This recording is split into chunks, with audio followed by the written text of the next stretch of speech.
Well,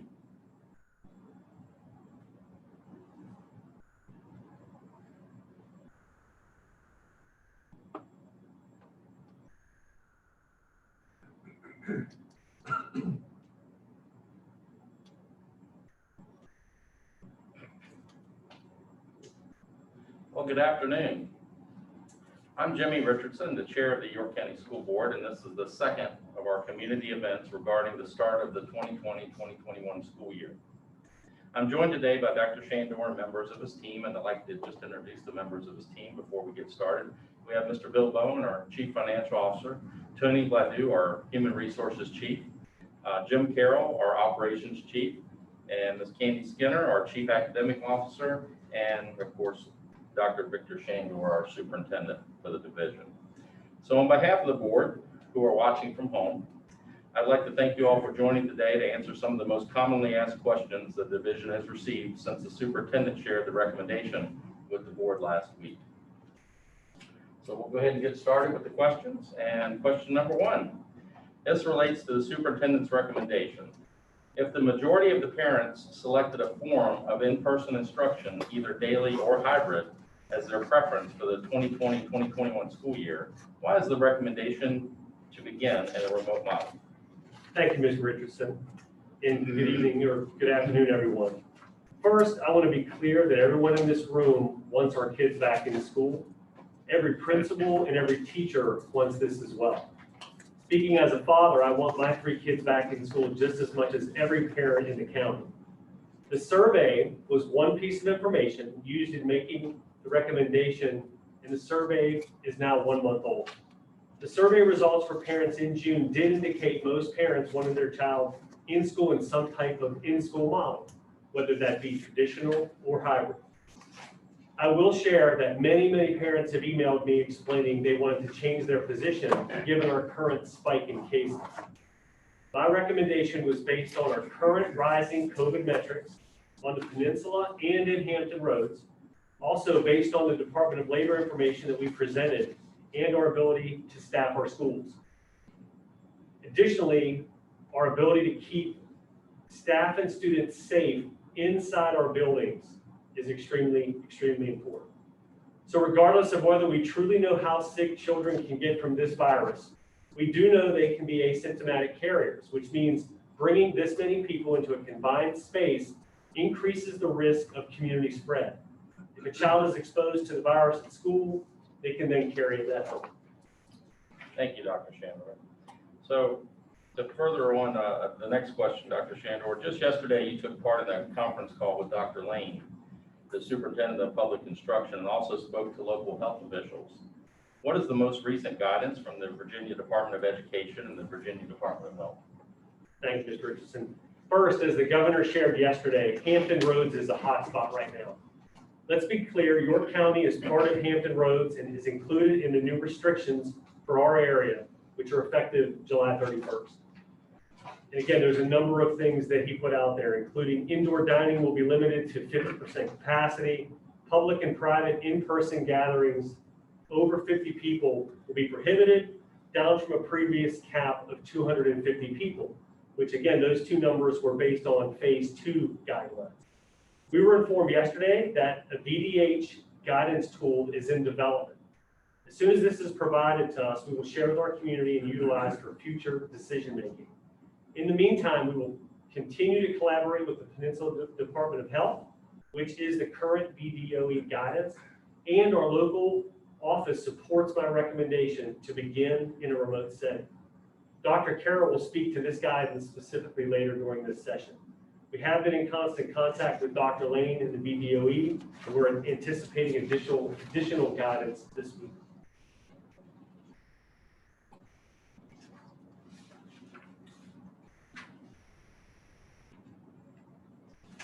Okay, I just want to make sure there weren't any other follow-up questions to that.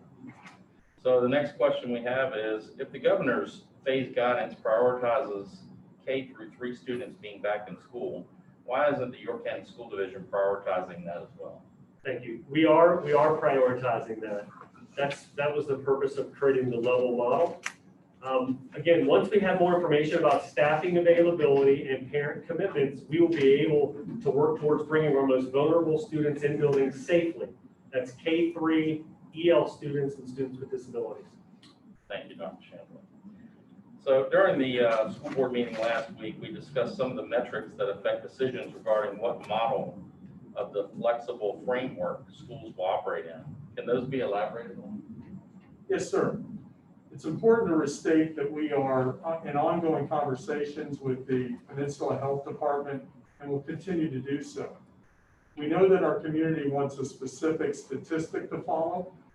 As of yesterday, we were informed that the state tool that Dr. Shandor just mentioned will track up to 8 data points and reconcile those into a guidance composite. Until then, we are tracking 2 metrics. Those are the positivity rate for the Peninsula Health District, which includes Williamsburg, James City County, Newport News, Poquoson, and York. The other metric is the amount of new cases per 100,000 people in the Peninsula District. Each of these is tracked as a 7-day rolling average. And when we made our recommendation last week, the Peninsula District had a positivity rate of exactly 10%. In York County's current new cases per 100,000 is 423, which places it between the district range of Poquoson's 279 and Newport News' 834. Those rates and their trends are important data points.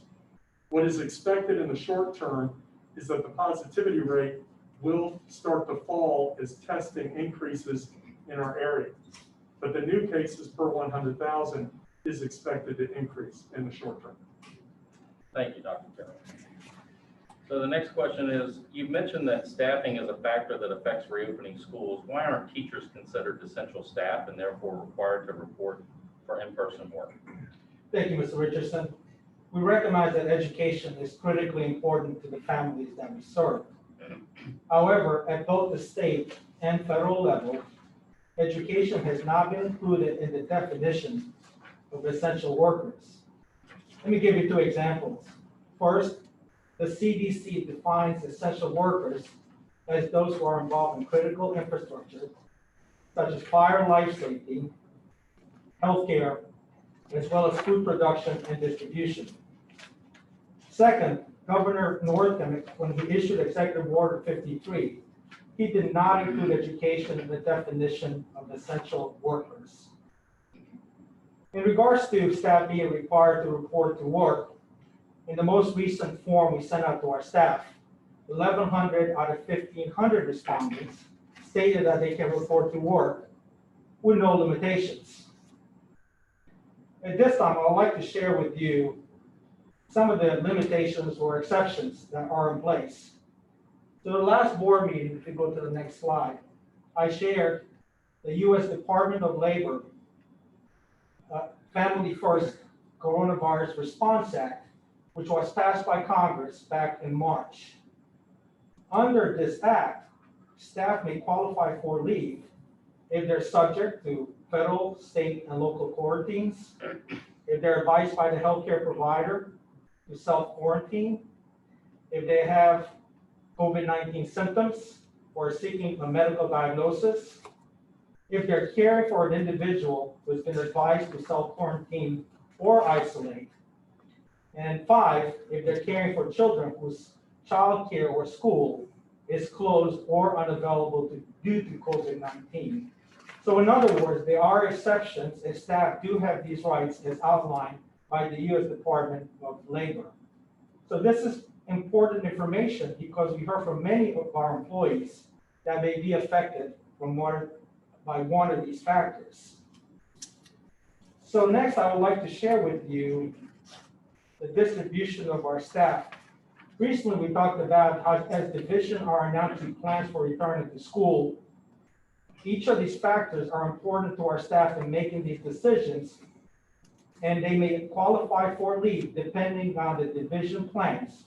For instance, if a division announces a blended model, that may affect the staff ability to report to work, particularly for the 57% of staff that live outside of YCSD. Thank you, Dr. Ledoux, for that information. So we're going to switch gears a little bit with some instructional questions we've received. So many parents have had questions related to understanding the difference between the remote learning model and the flexible framework in the YCSD Virtual Academy. Could that be explained in more detail? Yeah, I'll be happy to do that. So in option one, the flexible framework, students are assigned to classes or courses at their zone school. Classmates stay with their assigned teacher when they move between those 4 flexible framework models. Option two, students are assigned to classes or courses based on enrollment and course availability within the virtual academy for an entire semester. They will not follow that flexible framework that the other students would follow. Students in option two are, however, concurrently enrolled in their home school at the same time as being enrolled with virtual academy. It's important to note, though, that both programs will have high-quality instruction, and people have asked about this. Both programs will have high-quality instruction. In addition to having licensed teachers, they will both have licensed administrators supervising instruction and also supporting families at the same time. So once the parent commitment forms are completed or submitted, schools will develop schedules for students who selected option two. It is possible that a student's schedule in option two, meaning the courses that are available to them, will be affected. School counselors will be working with families throughout that process. It's our goal to have this registration process completed no later than August 28th for those students. School counselors will be reaching out to families who selected option two as they work through their schedules. And as an important note, if a family decides that they want to move back into that flexible framework schedule before school starts, they can do that. Thank you very much. If it's all right, if I can interrupt for 1 second. Ms. Goff, if we can go back up to slide 3. I just want to provide a point of clarification. So that should actually be pre-K 3, and everything that I shared under that answer includes preschool students. Okay, thank you. Thank you. Thank you for that clarification. So we can adjust that slide when we post this on our website too, so we can clarify there. We will, and I'll clarify. Once we finish this session, staff's working on posting of frequently asked questions. So we're going to get through a number of questions during this session, but again, there's additional questions that we've received. I think we've received over 300 questions. Yeah. So we're going to do our best to provide those responses. We're going to put that on the website, and then we'll continue to update that moving forward. Great, thank you, Dr. Shandor. Thanks for that clarification as well. So if the division starts a school year in the remote model, why can't everyone begin in the flexible framework, and those who want to move to the YCSD Virtual Academy do so at a later time? So if students in the flexible framework begin remotely, students selecting option two must still be enrolled in virtual academy courses at the start of the school year. This separate enrollment is necessary so that the division can ensure students who are in virtual academy option two have the ability to attend classes virtually, even if those students who are in option one move into that traditional hybrid or leveled models. If students were all to begin together remotely at the same time, the division would then, if they were all to begin at the same time, and the division then moved the other students into the traditional hybrid or leveled models, students that wish to remain out of the school due to health and safety concerns would have to have a schedule change. So that would cause a disruption, a significant disruption to their daily schedule at that time. So beginning the school year off with our virtual academy model provides the most consistency for those students to start the school year off. Okay, thank you. And as a follow-up to that question, so how would parents know whether to choose option one or two? In option one, the school division will move between the models of traditional, hybrid, leveled, and remote during the school year. We hope that most students will select or enroll in option one because we do want to give them the opportunity to come back into the buildings when we can safely and responsibly do so. That's really important to us, right? If a parent has concerns regarding their child's health and safety in the school setting and does not want their student to participate in face-to-face learning for at least that first semester, they should consider option two, which is the virtual academy. So I'm going to, on the next slide, this is a resource that our school division developed. Parents should have been They could go to this documents on our website, they were referenced it as they were making their choices. And so it's set up to assist our families to make that choice during the first semester. So the school division is asking for our families to choose this option to commit, as I shared, for that one semester. Some of the considerations that are on that sheet, and I kind of want to go over those again, just so everyone understands them fully. All learning in the virtual academy will be online for the first semester. Students will be taught by teachers from other York County School Division schools, as well as Virtual Virginia, which is a program that runs out of the Virginia Department of Education. But certainly, we really want to make sure our students have as much instruction from our York County teachers as possible. Students may not have classmates from their zone school in their classrooms. So in other words, if I'm a student at one school in the virtual academy, I might be in a class with students from around the school division. Students will be expected to follow a set schedule during the day, during those day hours, as well as having some coursework outside of those hours. The virtual academy school day will be primarily computer-based learning with some hands-on learning.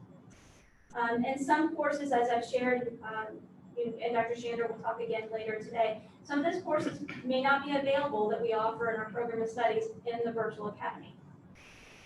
And last but not least, students in the virtual academy can receive specialized instruction, such as special education, English language, and gifted services. IEP teams will work closely with parents to determine how special education and related services will be provided in the virtual learning environment. Okay, thank you. And just as a clarification, basically one is state run from the VDOE, the virtual one is from the state, and the other one is local. You'll have your own teacher that you would normally have. It's a York County School Division Virtual Academy. Right. And when students enroll in that, our goal is to try to fulfill as many of those courses with our own York County School Division teachers. I was just trying to simplify between one's a state-run program and one's ours. Yeah, the Virginia Department of Education has offered their services to all of the school divisions across the state of Virginia. So certainly, if there's something that we can keep a child's schedule and allow them to take it through Virtual Virginia, we do that now. We have students in our school division that currently take Virtual Virginia classes. We're going to do that. We're committed to trying to keep our students' schedule as close as possible and to also give the high quality instruction that our school division is known for. I just made that statement for clarification because that was one of the most asked questions that I had. I understand, it's confusing, a lot of virtual words going around, right? It really is, it really is. So thank you for sharing that resource, we appreciate that. So the division will be offering both flexible framework and the YCSD Virtual Academy. How will the YCSD Virtual Academy be staffed and who will be teaching those students? Yes, so to the extent possible, the division plans to seek licensed teachers from YCSD staff for virtual courses or virtual academy. The division may also utilize virtual high school and, as Ms. Skinner said, virtual Virginia teachers to help support student course requests.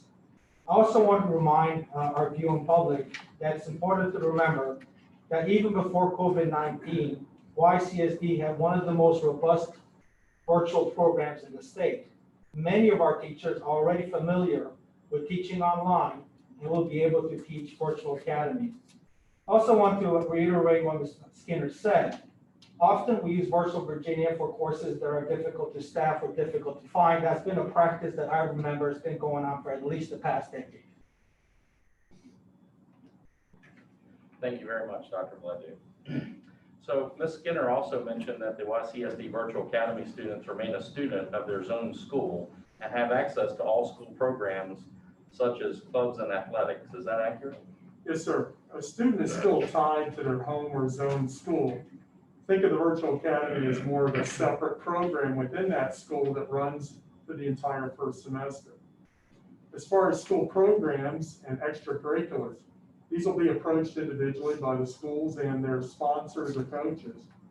Of course, athletics will be guided by VHSL, but other clubs can resume virtually while we are remote. Once we start in either the hybrid level or traditional model, we can then have some in-person meetings as long as we ensure proper social distancing and other measures. It's also important to note that students must remain in good standing to participate in school activities. In other words, the Student Conduct Code is in effect regardless of the learning model and violations could affect the student's eligibility. Thank you. So the next question is, if the division is operating in the remote model, what happens to staff who are normally only scheduled to work when students are in school? Thank you. So we have a limited number of staff that may be affected, may be in this category. It's important to recognize that under the flexible model, as conditions change, these staff members may be asked to resume their regular duties at any time. Some examples of alternative duties that may be assigned are checking in on students, cleaning and sanitizing, meal delivery, transportation to special program, maintenance, transportation for testing, and other required services such as hearing and vision tests. We recognize the list is not complete, but we will work hard to identify these alternative duties. Thank you. So what documentation are staff required to provide if they are unable to return to work under the Family First Act? Certainly. So the Department of Labor, the U.S. Department of Labor, requires the following documentation for medical leave: the name of the employee requesting leave, the dates for which the leave is requested, the reason for the leave, and a statement from the employee that he or she is unable to work because of the reason. For child care, Family First Coronavirus Response Act, FMLA, the following information is needed: the name of the child being cared for, the name of the school, place of care, or child care provider that has closed or has become unavailable, and a statement from the employee that no other suitable person is available to care for that child. Okay, thank you for that response. So we also know that many families and staff members will either be at work or working from home when the school year begins. What types of supports will be available to staff and families while in the hybrid or remote learning model? Thanks, Mr. Richardson. The division is committed to preserving as much of the support provided when school is in its traditional setting as possible: food service, social emotional support, remediation support, technology support for division-issued devices and all instructional applications, as well as to what Ms. Skinner said earlier regarding related services for students with disabilities. We recognize that child care is one of the greatest concerns, especially for our elementary level parents. Dr. Carroll, can you share a little bit more about that in regards to this question? Yes, sir. Of course, we'll be unable to create large-scale childcare, but we are reaching out to our division partners like the YMCA and the Boys and Girls Club to see what they can provide. Our before and after school program Champions is working on a full day program to propose to us, and we will probably become at least a clearinghouse of a list of community providers to assist our families in this difficult time. This is one of the reasons why each student needs a computer device. If parents are working from home along with their parents, they will not be able to share devices, work at the same time as students are learning. Okay, thank you. Speaking of supports, we know from our experiences in the spring that there were some families that may not have had access to internet at home. How is that concern being addressed? Thank you. As you recall, we did an internet access survey in late May. I think it closed on June 2nd. We have disaggregated that list, and we currently have only just under 60 students from last school year where we are making contact with them to make sure they're aware of the discounted Cox Communications and Verizon programs and what is needed to qualify. We'll be doing a second round for the new students for the 2021 school year and those that had not responded to the first survey in just a couple of weeks. So we want to make sure that everybody has access. Now, if they can't qualify for those programs, we will then help any remaining hardships to see if there's other assistance we can give. It can't be said enough. We are committed to every student having access from their home. Wonderful, thank you. So how will remote instruction for the coming school year compare to the emergency learning plans from the spring? Thank you. So we need to remember that the situation in the spring was reactive for all the divisions across the country. We certainly were not built for a remote environment. Our staff were not prepared, and our students and families weren't as well. We followed the direction from the state regarding the continuity of learning plans, and we understand they certainly were not perfect. But I certainly I certainly appreciate all the work that our staff did to get us through the spring and to work with our families. We did not grade based on direction from the state. Moving forward, our board supported us acquiring a learning management system as well as our one-to-one program. These tools were added so we could be prepared for a worst-case scenario. I'll now turn it over to Ms. Skinner for some more additional clarification.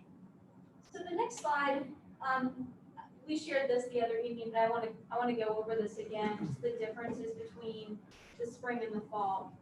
As we return to learning this fall, our goal is to continue the mission of engaging all of our students in a high-quality educational experiences while also maintaining the health and safety of our students and staff. As Dr. Chandler just shared, the Virginia Department of Education encouraged school divisions to refrain from teaching new content and to not grade work in the spring. This fall, we will be teaching new content while also ensuring missed content has been taught and assessed. In the spring, all work was asynchronous, with students working primarily on their own, sometimes requiring significant adult assistance. This fall, work will be both synchronous and asynchronous throughout that school day. For some students, it will require some adult support initially, but we do believe that many of our students will become more comfortable with technology as they use it more frequently. Another major change this fall is Microsoft Teams. Last spring, our teachers and students were becoming comfortable with this technology, and it really wasn't until the end of the school year, was almost complete, that we turned on cameras for student use. This year, our students will begin with full integration in Teams, and our teachers are more knowledgeable about how to use this technology. And then finally, the division will be providing teachers with training on best practices for online teaching, as well as internet subscriptions that provide support for the standards of learning. Thank you. So Ms. Skinner, you mentioned training for teachers. Can you elaborate a little bit more on that? Absolutely. All of our teachers and our administrators received training in Canvas prior to the end of the last school year. In addition, we've been providing optional Canvas training throughout the summer, and we'll continue to provide required training during the next school year. Teachers and administrators are also receiving additional training on Mastery Connect, which is our new assessment platform. And then we've also been preparing additional training on some of the topics, such as I shared before, effective pedagogy and practices for teaching online, digital accessibility, teaching how to make content accessible to all students with different types of learning needs, policies and procedures for online learning, internet safety for teachers and students, and then how to access open educational resources are just a few of the ones that we are developing and planning to provide to our teachers. Also, each school has an assigned instructional innovative coach who will be providing ongoing professional development starting in August. And we're also planning to utilize a train-the-trainer model for providing ongoing individual and small group support and training. We're really looking to make sure that we have teachers helping to train our teachers. So we feel like those things in place will give that support to that our teachers need. If I could piggyback on Ms. Skinner's list of training. From an HR perspective, many of our Safe School modules also apply in the virtual setting. For instance, Title IX training regarding sexual harassment awareness, mandatory reporting for child neglect and child abuse, training on appropriate boundaries. Additionally, we will have training on work hour expectations, as well as expectations for using and requesting leave. In regards to mental health training, this is the first year when mental health training awareness identification is required, and all of our teachers will receive training on that. Lastly, we will be informing our employees on the wellness initiative. We recognize that when you work remotely, you need to take care of yourself, and the wellness initiative certainly will provide those opportunities to our staff. Thank you, Dr. Ledoux, for that follow-up. So another concern we've heard is in regards to students with disabilities. And I know there's a session scheduled specifically for special education families later today. But can you share how special education services will be met with the flexible framework and the YCSD Virtual Academy? Yes. So students with disabilities will receive a free appropriate public education under each model of the flexible framework and in the York County Virtual Academy. Some services may look differently in the Virtual Academy option since instruction is delivered exclusively in a remote learning environment. For example, occupational and physical therapy, typically these are hands-on services. The functionality available may look a little bit different, or how we provide those services may look a little bit different in a virtual environment. In both options 1 and 2, all parents will be contacted by their child's special education teacher before beginning of the school year. IEP teams for all eligible students will meet and as needed, review those IEPs. During those review, IEP teams will determine which special education and related services will be provided in school and which will be provided in the remote learning environment. IEPs will be developed to meet each student's unique needs and individual circumstances. And I know we shared before, but I want to reiterate, there was a video developed called Return to School. It's on our website, it's a video that Dr. Gould prepared, and that is up and available to families. That was released, I believe, yesterday. This evening, we have a SEAC meeting. All parents can attend that. The link to join that is on our school website.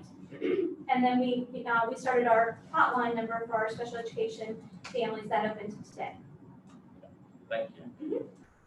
So if we're in a hybrid or remote model, how will specialized services be provided for students? From students who are identified basically as English learners, gifted students, and how will reading specialist services be provided to students? So in both options 1 and 2, English as a second language teachers will work collaboratively with our classroom teachers to provide direct services and support to our English learners. This will include both small group and individualized support. Students may also receive some of their services in face-to-face instruction depending on their unique needs. EL teachers will be making individual contact with our families at the start of the school year to make sure that those services are clearly communicated and established. Students that are identified as gifted will receive their services in both options 1 and 2 during the school year. There's planned learning experiences that will include both synchronous and asynchronous instruction that will be provided by our gifted resource teachers. Those teachers will be collaborating with each student's cluster group teachers as they plan for that instruction. Just yesterday, members of my staff met with our GIAC group, parent group, to share about those services. Parents were able to share their feedback with the staff at that meeting as well. And we will continue that partnership to share with our GIAC families throughout the coming school year. You also mentioned reading services or reading support. Our reading specialists will be collaborating with classroom teachers to provide services in all models. Some of these services may require a student to come to school for face-to-face instruction or support, while others can be done remotely. I would say if the family wants additional information about these services, I would encourage them to contact their school principal, and they can help them and answer any additional questions they might have personally about their own child. Got it. Thank you, Ms. Kenneth. Yes. So the next question is, if the division is in the hybrid or remote learning models, will teachers be able to return to their classrooms or teach from their classrooms instead of from home? I think we recognize that many teachers prefer to be in their classrooms when delivering instruction for a variety of reasons, access to materials, access to some technology, iStation, and so on and so forth. If, however, they're in the building, they must follow CDC recommendation for sanitation, personal protective equipment, as well as social distancing. Okay, thank you, Dr. Ledoux. So the next question is, will the division have cost savings while operating in the remote model? And if so, how will these funds be used? Thank you, Mr. Richardson. In a remote model, we do anticipate that there will be savings in specific areas of the budget, for example, in fuel and utilities. However, it's too early to determine how these savings might be used. There's still a lot of uncertainty with the state economy. As mentioned earlier, the governor announced further restrictions for Hampton roads. This will undoubtedly have an impact on state and local revenues. Additionally, as the instructional team has worked through the flexible framework and YCSD Virtual Academy models, they've realized that there are additional material supplies and programs that are needed. So any savings we realize operating in the remote model will first be used to address the instructional needs, and then second, we will set some savings aside for potential reductions later in the year. Thank you, Mr. Bowen. And another question for you is I've heard people refer to the technology fee as a rental fee, and people are wondering why parents are being assessed this fee instead of the division covering these costs. As you know, the one-to-one program is a very expensive endeavor, but one we had to implement. The cost of the devices alone is almost $3.5 million. But this isn't the only cost. There are costs for deployment, and there are also costs to insure the devices to cover things like accidental damage. So the $50 technology fee will be used to cover a portion of the annual insurance for the device. Parents do have an option. They can provide their child with a personal device and avoid the $50 fee. Thank you, Mr. Bowen. And I know on our website, it has a cost of the different devices for the different students, the K through 2 and so on. And I think the average cost of those devices is roughly about $400 per device.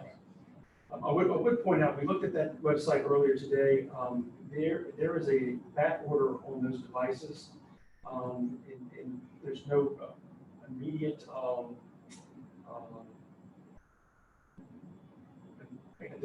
date when those devices will become available.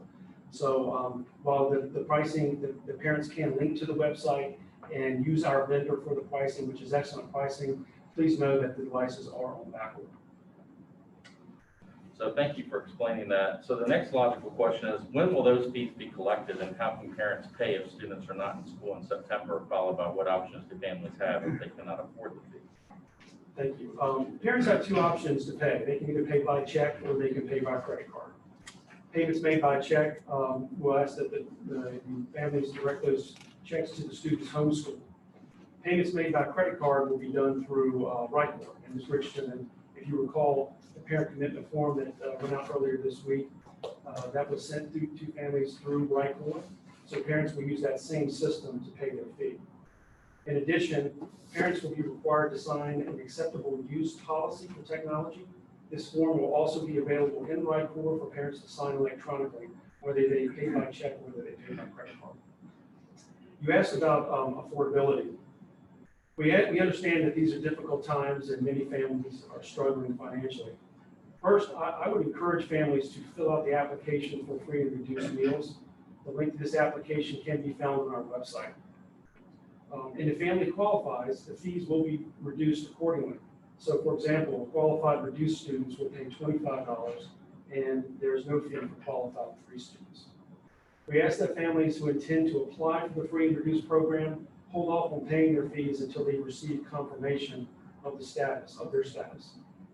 We encourage families to complete the online application. It takes about a week or less to process the application online. However, the paper application takes about 2 weeks.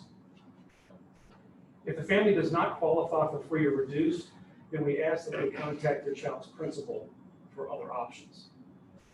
Also, we've heard from a number of families in the past that didn't qualify for free and reduced. They asked us if we could at least provide an option for credit card payment, and we have provided that option here. And you also asked when fees will be collected. On August 15th, the payments function in Rycor, as well as the free and reduced application, will go live. So again, August 15th, parents will be able to pay their technology fee through Rycor and complete the free and reduced application. So as a follow-up question to that is, if parents don't want to sign the forms electronically, will they be able to obtain a hard copy of the form to sign? Yes, they will. They will just need to contact the school to obtain those forms. Thank you.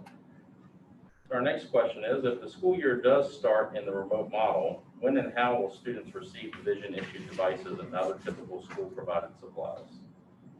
Okay, so we're working on the device deployment plans now. There will be notification of how and when to pick up your division device. Now with that device, there will be instructions on how you'll connect it to your home network and what your starting processes will be. There will also be some videos or tutorials about individual programs like Canvas and directions for how to handle any malfunctions or technical support, both when we're in the virtual, in remote learning or in person. If there are any problems with the device that are substantial, we'll get a new device in your hands to let students resume their work as soon as possible. And I do want to remind you, Mr. Richardson, as we reported out last meeting last week, We have been informed of a delay until the end of August. This is a national issue as school systems all over the nation have ordered devices to meet this need. We will give updates as we are notified when computers will definitely arrive. And then the other question you asked about was school supplies. So the school division is working on a list of school supplies that parents, as well as the division, would be asked to supply during those first 9 weeks of school. Parents can expect that this list will be reduced from previous school years. Some of traditional supplies like pencils, markers, and paper will be needed, as we do expect that our students will work on assignments that do not require the use of a computer.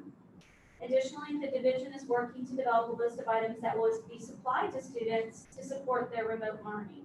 More information is going to be coming in the next weeks regarding this. Thank you. So moving on to our next question, you mentioned supplies families might need when students are not on their devices. I've seen and heard some concerns related to whether students will be spending the entire day on their devices and how students and families will manage a full day, school day from home. Thank you, Mr. Richardson. The Virginia Department of Education provides us guidelines regarding school days and hours. We have requested, again, I'll say this again said this a number of times. We requested clarification on this issue. While we expect the VDOE to release these requirements in the coming days, we're still planning days around the 5.5 hours, along with the required 990 hours or 180 days. Ms. Skinner, do you have some additional information you'd like to share? So what you shared, yes, is correct. And once we receive further guidance from the state, the division will provide daily schedules for remote, traditional, hybrid, and leveled models of instruction. We just want to make sure that we have the accurate information before we put those out to our families. They will be shared on our division website. VDOE guidance at this time, as Dr. Shander said, is really to plan around a traditional school day, with all students being available during those time frames.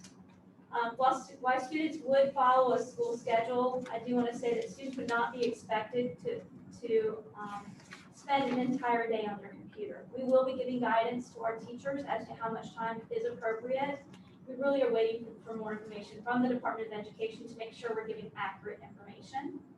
And as I shared, there will be both synchronous and asynchronous learning, which includes activities that don't always require computer access. Okay, thank you, Ms. Skinner. So in terms of using the devices at home, how will our youngest students, especially kindergartners and first graders, be expected to work on a computer without parent assistance? So during remote instruction, teachers will assign kindergarten and first grade students self-directed and independent activities to the greatest extent possible. While parents or caregivers may have to initially provide some support as the remote learning begins, we would expect that our students should become more comfortable and independent with those technology tools that we've provided to them. So for example, Canvas provides teachers with the opportunity to record themselves, and students can watch those videos with a click of a button, therefore reducing the need for independent reading. Additionally, we're exploring the idea of providing students with hands-on materials such as dry erase boards. This helps them draft responses in a small group setting so they can hold up their dry erase boards, much like they do in the classroom now. And then we're also identifying some technology software that allow our students to share their work in a developmentally appropriate manner. This is especially important for our youngest learners, as you had mentioned, who are not as proficient with reading and writing. So more information will be forthcoming in regards to our preschool remote learning. We're planning to get some more information out to those families in the coming weeks. Okay, thank you. So our next question is, if the school year begins in the remote model, will school grounds be open to students? Yes, when we speak about interiors of the buildings, it will be initially limited to academic needs, required needs such as kindergarten assessments, health screenings, that type of thing. But as far as the exterior use of the building, as long as state and local guidelines are followed, playgrounds, hard courts, and fields are open for community use. Okay, thank you, Dr. Carroll. So regarding the online commitment form, what happens if a parent wants to switch options after making their selection? Thank you, Mr. Richardson. Parents who complete the commitment form can go back in and change it until the form submission deadline, which we are now extending until August 4th. If they decide they need to change it after the deadline and before the school year begins, we will also work to support those families. as it is always our goal to do so. As Ms. Skinner shared, our counselors will be working with families who select option 2 on their student schedules. So if they then want to make a change during those conversations, they'll be able to do so. However, once the school year begins, moving between the models will affect the student schedule. For example, due to the possibility of the limited number of courses that can be scheduled in the Virtual Academy, a student who moves from the framework to the YCSD Virtual Academy before the semester ends may not be able to continue with their current courses. This will result in a change to the child's schedule as well as a change in teachers. Families will be able to change from Virtual Academy to the flexible framework for the second semester by notifying their student's counselor prior to the start of second semester. I know that's a very complicated and long-winded answer, so that's why we're going to post that on the website. Okay, thank you, Dr. Shandor. So we have one final question for this afternoon. And again, we had multiple questions, so they'll be posted on our website in the coming days and weeks as we trudge through this. So the last question is, if a parent experiences issues with completing the family commitment form, who should they contact? Yes, the problems we've had to date have been in getting the student's ID number. So if your student doesn't know their student ID number, you can call your school, your new one, if you're transitioning out to 6th or 9th grade. School personnel will be working phones on Friday now. Usually in the summer, they work 4 days for 10 hours, but we're going to have people manning the phones this Friday. And if you by chance don't get a hold of somebody, leave a message, they'll return the call for you. We know we've had some obstacles with this form, but therefore we've extended the sign-up period, as Dr. Shandor just said, through midnight, August 4th, which is 2 days later than the original deadline. Okay, thank you, Dr. Carroll. And I'd like to thank everyone that tuned in today to watch these questions and get more information. So Dr. Shandor, is there anything else you'd like to add? I want to thank our staff that's in the room and the folks that aren't in the room who are working extremely hard as we work through these challenging times.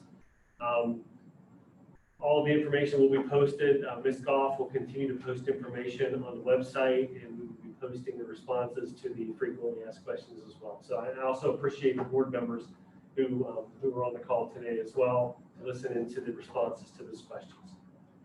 Thank you, and I'd like to reiterate that and thank the staff for all their hard work. Somebody had to put all these questions together.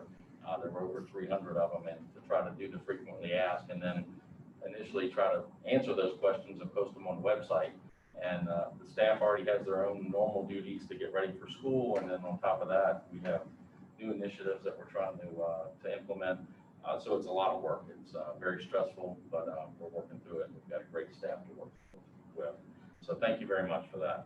So once again, I want to remind families that the board is scheduled to vote Thursday night on the superintendent's recommendation, whether to accept it or not, to begin the first 9 weeks of school year in the remote learning model of the flexible framework, while also giving parents a choice to enroll in the YCSD Virtual Academy for the first semester. So thank you for tuning in this afternoon, and have a great evening. Thank you.